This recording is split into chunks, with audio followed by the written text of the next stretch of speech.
నమస్తే, welcome to great Andhra. మనతో పాటు ఉన్నారు సీనియర్ పొలిటికల్ అనలిస్ట్ జిఆర్ మహర్షి గారు. నమస్తే సార్. నమస్తే చందన గారు. సార్, హిందూపురం నియోజకవర్గంలో పెద్దిరెడ్డి రామచంద్రారెడ్డి గారు పర్యటిస్తున్నారు. అంటే ఈ లక్ష్యం ఏంటంటే ఈసారి బాలకృష్ణని ఎట్లయినా అక్కడ ఓడించాలి అనేది. మరి మనకి తెలిసిందే, ఇక్కడ చంద్రబాబు నాయుడు గారు ముందుగానే జగన్ గారి కంటే కూడా మేల్కొని పర్యటనలు లేకపోతే ఇట్లాంటివి అయితే చేస్తున్నారు. కానీ ఆ నియోజకవర్గం మీద వాళ్ళు ఎంత ఫోకస్ పెట్టారో తెలియదు. బాలకృష్ణ గారు కూడా ఎంత పెడుతున్నారో ఏంటో తెలియదు. సో ఇది ఆయన ఓడించడం అనేది సాధ్యమేనా కాదా? అంటే ఓడించడం అనేది ఎవరు ఓటమికి అతీతులేపు కాదు. బాలకృష్ణ గారు కాదు, ఎవరైనా సరే. అంటే ఎన్టీఆర్ గారు, ఇందిరాగాంధీ గారే ఓడిపోయారు. గట్లా మనం చాలామంది పేర్లు చెప్పచ్చు.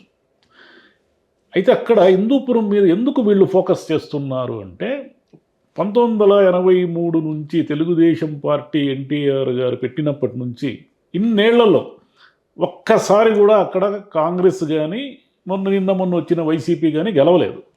ఏ పార్టీ కూడా గెలవలేదు. అక్కడ కంటిన్యూగా తెలుగుదేశం ఎమ్మెల్యేలే ఉంటున్నారు. తెలుగుదేశం ప్రతిపక్షంలో ఉన్నా అధికారంలో ఉన్నా ఎన్టీఆర్ గారు ఉన్నారు, హరికృష్ణ గారు ఉన్నారు, బాలకృష్ణ గారు ఉన్నారు. ఇప్పుడు అయితే ఇక్కడ మనం ఆలోచించాల్సిన విషయం ఏంటంటే వాళ్ళు ఎందుకు ఫోకస్ చేస్తున్నారంటే దానికి రెండు కారణాలు ఉన్నాయి.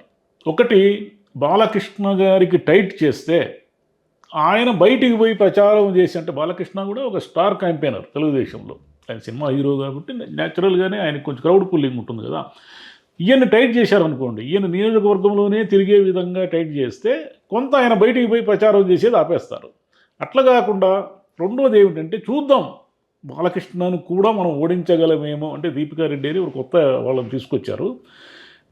అక్కడ ఏమిటంటే ఇన్నేళ్లలో తెలుగుదేశం పార్టీ ఎమ్మెల్యేలే ఉన్నారు, తెలుగుదేశము అధికారంలో ఉంది చాలా కాలము, ఉమ్మడి ఆంధ్రప్రదేశ్లో కానీ మొన్న చంద్రబాబు నాయుడు గారు కానీ. మరి ఎందుకు ఇంకా నియోజకవర్గం వెనకబడి ఉంది? ఇంకా నియోజకవర్గంలోని పల్లెళ్ళు కానీ, అంటే నిజానికి వీళ్ళు అధికారంలో ఉన్నప్పుడు ఒక ఇంపార్టెంట్ ఎన్టీఆర్ గారు ఎమ్మెల్యేగా ఉంది, బాలకృష్ణ, హరికృష్ణ గారు ముగ్గురు ఉన్నారు కదా. ఉన్నప్పుడు అది ఒక రేంజ్లో ఉండాలి నియోజకవర్గం. కానీ అది లేదట్లా. ఇప్పటికీ అక్కడ వెనుకబాటుతనం ఉంది. ఇప్పటికీ పనుల కోసం బెంగళూరు వెళ్ళిపోతారు. బెంగళూరు దగ్గర వాళ్ళకి, బెంగళూరు 65 కిలోమీటర్లు ఉంది కాబట్టి ఎప్పుడు పనుల కోసం బెంగళూరు వెళ్ళిపోయి బెంగళూరులో పనులు చేసుకుంటూ యువతంతా ఉపాధి కోసం బెంగళూరు వెళ్ళిపోయి ఇవన్నీ చేస్తున్నారు. మరి ఏం చేశారు తెలుగుదేశం పార్టీ? నిజానికి ఏం చేసింది ఆ నియోజకవర్గానికి అంటే మనం ఏం పెద్దగా చెప్పుకునేంత డెవలప్, నిజానికి లేపాక్షి అనేది ఒక పెద్ద టూరిజం సెంటర్గా చేసి ఉండొచ్చు. హిందూపురం పక్కనే ఉంటుంది అది. కానీ అక్కడ ఇప్పటికీ మనం ఎప్పుడో 30 ఏళ్ల క్రితం చూసిన లేపాక్షికి ఇప్పటికీ ఏదో కొంత తేడా ఉంది. అంటే మామూలుగా కాలంతో పాటు వచ్చే అభివృద్ధి ఒకటి ఉంటుంది కదా, అంతేగాని ఒక పెద్ద టూరిస్ట్ హబ్ లాగా దాన్ని చేయలేకపోయారు. అదేవిధంగా బాలకృష్ణ గారు అక్కడ అందుబాటులో ఉండరు. బాలకృష్ణ గారే కాదు, అక్కడ స్థానిక ఎమ్మెల్యేలు గెలిచినప్పుడు రంగనాయకులు గారని గని అని ఇట్లా కొంతమంది లోకల్స్ గెలిచినప్పుడు వాళ్ళు అందుబాటులో ఉన్నారే తప్ప అప్పుడు ముఖ్యమంత్రిగా ఉన్నప్పుడు ఎన్టీఆర్ గారు అందుబాటులో లేరు. తర్వాత వచ్చిన వాళ్ళు హరికృష్ణ కానీ బాలకృష్ణ కానీ వీళ్ళు ఎవరు అందుబాటులో ఉండరు. ఇది కారణం ఏమిటంటే వీళ్ళకి వేరే ఫోకస్ చేయలేరు అన్నమాట. అంటే నియోజకవర్గంలోని గ్రామాల్లో కానీ తిరిగి సమస్యలు ఇవన్నీ పరిష్కరించలేరు కాబట్టి వాళ్ళ తరఫున ఎవరో ఒకరు పనిచేస్తూ ఉంటారు. ఇది జనంలో కొంత అసహనం ఉంది. అంటే ఇన్నేళ్ళుగా మనం తెలుగుదేశాన్ని గెలిపిస్తున్నాం కదా, ఇప్పటికీ కూడా మన పరిస్థితులు ఏమీ మారలేదు. హిందూపురం అనేది పెద్ద వ్యాపార కేంద్రం. అది హిందూపురము అనేది యాక్చువల్గా హిందూపురం అనే పేరు ఎట్లా వచ్చిందంటే ఒక మరాఠా ఈయన మురారీరావు అనే ఆయన తన తండ్రి హిందూరావు అనే పేరుతో అక్కడ ఒక గ్రామాన్ని ఏర్పరిస్తే ఎప్పుడో ఆ పేరుతో హిందూపురం అని వచ్చింది. కానీ మరాఠాకు సంబంధించిన ఏమీ లేదు, ఏ ఆనవాళ్ళు లేవు ఇప్పుడు. అయితే అక్కడ ఏమిటంటే బాగా వైశ్యాసు ముస్లిమ్స్ జనాభా బాగా ఎక్కువ ఉంది అక్కడ. బేసిక్గా వ్యాపారం అనమాట. అంటే వాళ్ళ వ్యాపార సంబంధాలన్నీ బెంగళూరుతో ఉంటాయి. వ్యాపారం అనేది మంచి మంచి కమర్షియల్ సెంటరే, కానీ అక్కడ డెవలప్మెంట్కి సంబంధించి అంటే చుట్టూ ఉన్న గ్రామాల్లో డెవలప్మెంట్కి సంబంధించి వీళ్ళు చేయాల్సినంత చేయలేకపోయారు, కారణాలు ఏవైనా కానీ. కాబట్టి ఇప్పుడు ఏమిటంటే పెద్దిరెడ్డి రామచంద్రారెడ్డి గారు ప్రత్యేకంగా అక్కడ మకాం వేసి టూర్ వేసి, ఎందుకంటే అక్కడ ఇద్దరిని అంటే శాంత గారని బెల్లార్ నుంచి తెస్తున్నారు ఎంపీగా. ఇప్పుడు గోరంట్ల మాధవ్కి టికెట్ లేనట్టే కాబట్టి ఆమెని అక్కడ నియోజకవర్గానికి పరిచయం చేయడము, దీపికా గారనే కొత్త క్యాండిడేట్ని తీసుకొస్తున్నారు అనమాట. వీళ్ళిద్దరిని అక్కడ పరిచయం చేయడంతో పాటు ఆ గ్రామాలన్నీ తిరిగి వీళ్ళు కొంచెం బాలకృష్ణ గారికి కఠినంగా చేయడం అనమాట. ఎలక్షన్ని టైట్ చేయడం, ఈజీగా గెలిచిపోతాడు అనే మూడు కాకుండా టైట్ చేయడం వల్ల ఏమిటంటే ఆయన కొంత నియోజకవర్గంలో ప్రచారానికి కానీ దీనికి కానీ తిరగాల్సి ఉంటుంది. ఇది వైసీపీ వ్యూహం. ఓకే.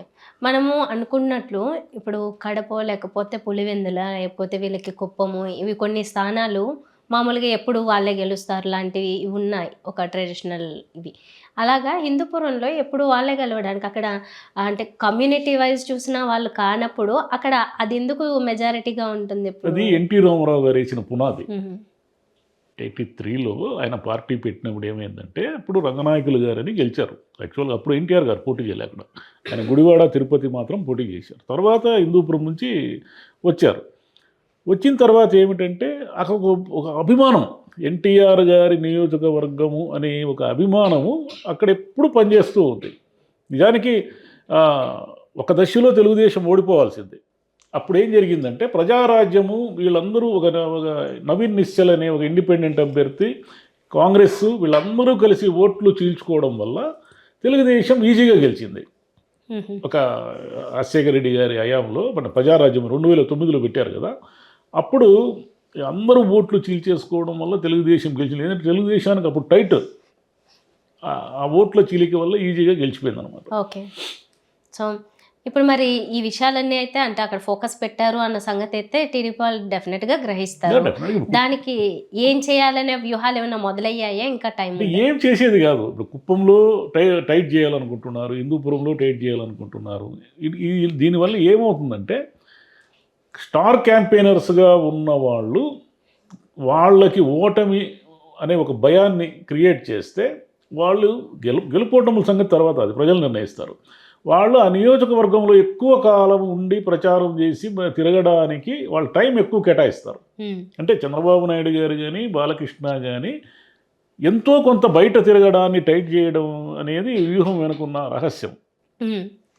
అంటే బాలకృష్ణ ఓడిపోతాడు అంటే ఇంత పెద్ద వైసీపీ గాల్లో కూడా గెలిచాడు బాలకృష్ణ.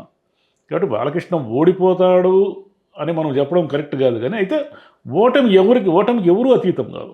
అంటే కల్వకుర్తిలో ఎన్టీఆర్ గారు గతంలో నిలబడినప్పుడు, పాలకొల్లులో చిరంజీవి గారు నిలబడినప్పుడు ఎవరైనా అనుకున్నారా ఓడిపోతారని?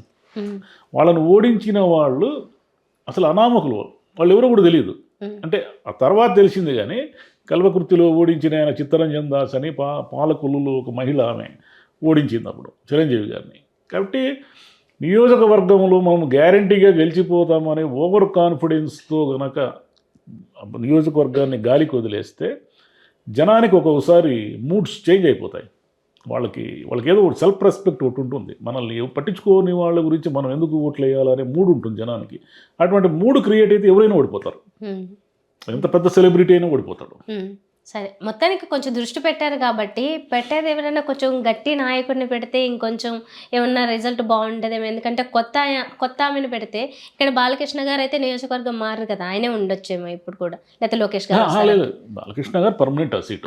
ఓకే, అయినప్పుడు మరి ఆయన మీద ఒక్కొక్క కొత్త ఆమె గెలవాలంటే కొంచెం టఫ్ అవుతుందేమో. పోయినసారి ఇక్బాల్ అనే ఆయన టఫ్ ఫైట్ ఇచ్చాడు. 16,000 ఓట్ల తేడాతో గెలిచారు బాలకృష్ణ గారు. అక్కడ ఎప్పుడు సమస్య. ఈవెన్ కాంగ్రెస్ రాజశేఖర రెడ్డి గారి హయాంలో కూడా సమస్య. తెలుగుదేశం వరుసగా గెలుస్తూ ఉండడం వల్ల దాన్ని ఎలా ఢీకొనాలో తెలియక అభ్యర్థులను మార్చి వీళ్ళ కన్ఫ్యూజన్లోకి వెళ్ళిపోతుంటారు. ఇప్పుడు కొత్తగా ఆమె వచ్చారు, మరి ఆమె ఎలా చేస్తారు? బాలకృష్ణని ఢీకొంటారా, బాలకృష్ణ చేతిలో ఓడిపోతారా అనేది ఎలక్షన్లో చూస్తూ. Okay sir, thank you.